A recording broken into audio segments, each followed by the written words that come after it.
महाराष्ट्र की राजनीति तेजी से बदलती जा रही है। लगातार हर राजनीतिक दल अपने अपने गणित को साधने में जुटा हुआ है। महाराष्ट्र की राजनीति में लगातार बीते महीनों में हुई उठापटक के बाद अब सबकी नजरें टिकी है आगामी विधानसभा चुनावों पर। वो विधानसभा चुनाव जो महाराष्ट्र की राजनीति में कई तरह के बदलाव लेकर के आएगा।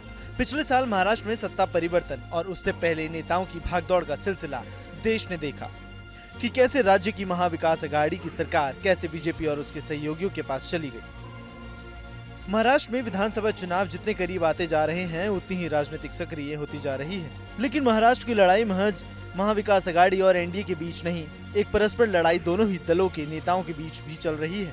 महाराष्ट्र में फिलहाल महायुति की सरकार है जिसमें भाजपा, शिवसेना और एनसीपी शामिल है।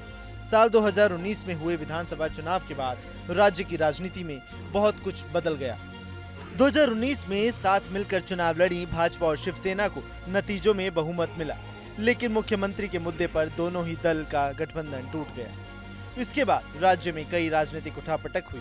चुनाव नतीजे के बाद राज्य 3 अलग अलग गठबंधनों की सरकारें देख चुका है।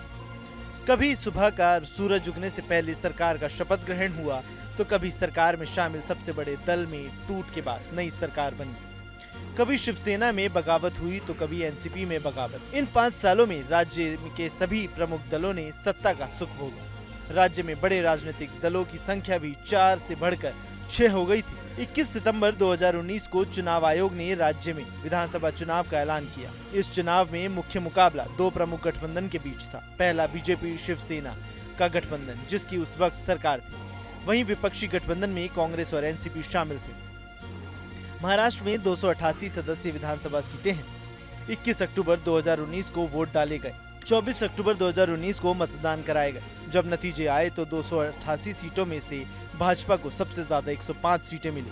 वहीं भाजपा की सहयोगी पार्टी शिवसेना को 56 सीटें आई थी। इस तरह इस गठबंधन को कुल 161 सीटें मिली, जो बहुमत के आंकड़े 145 से काफी ज्यादा थी। दूसरी ओर एनसीपी को 54 सीटें, जबकि उसकी सहयोगी कांग्रेस को 44 सीटें मिली। 2022 में शिवसेना और 2023 में एनसीपी में बगावत हुई। इसके बाद दोनों ही दलों में 2 टुकड़े बट गए। शिवसेना में बगावत के बाद पार्टी के ज्यादातर विधायक और सांसद एकनाथ शिंदे के साथ चले। पार्टी के नाम और चुनाव चिन्ह को लेकर शिंदे और उद्धव गुट की लड़ाई कोर्ट में से लेकर चुनाव आयोग तक चली। लंबी लड़ाई के बाद पार्टी का नाम और निशान शिंदे गुट को मिल गया। वहीं उद्धव गुट की शिवसेना का नाम शिवसेना यूबीटी हो गया। इस तरह अजीत पवार और शरद पवार गुट में भी लड़ाई जारी रही। चुनाव निशान और एनसीपी का नाम अजित गुट को। इसके बाद लोकसभा चुनाव हुए।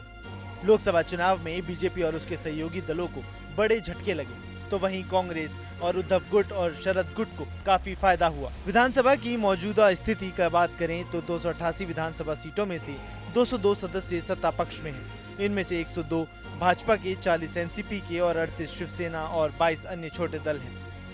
वहीं विपक्ष में कांग्रेस के पास 37, उद्धव गुट के पास 16, शरद गुट के पास 16 और 6 अन्य छोटे दल हैं। वहीं 15 सीटें अभी खाली हैं। अब देखना होगा कि क्या लोकसभा चुनाव में बीजेपी को और उसके सहयोगियों को मिले झटकों के बाद इंडिया गठबंधन के दलों को कितना फायदा होता है। क्या महाराष्ट्र में सियासी तस्वीर बदलेगी या फिर चुनाव से पहले एक बार फिर सियासी भूचाल देखने को मिल सकता है।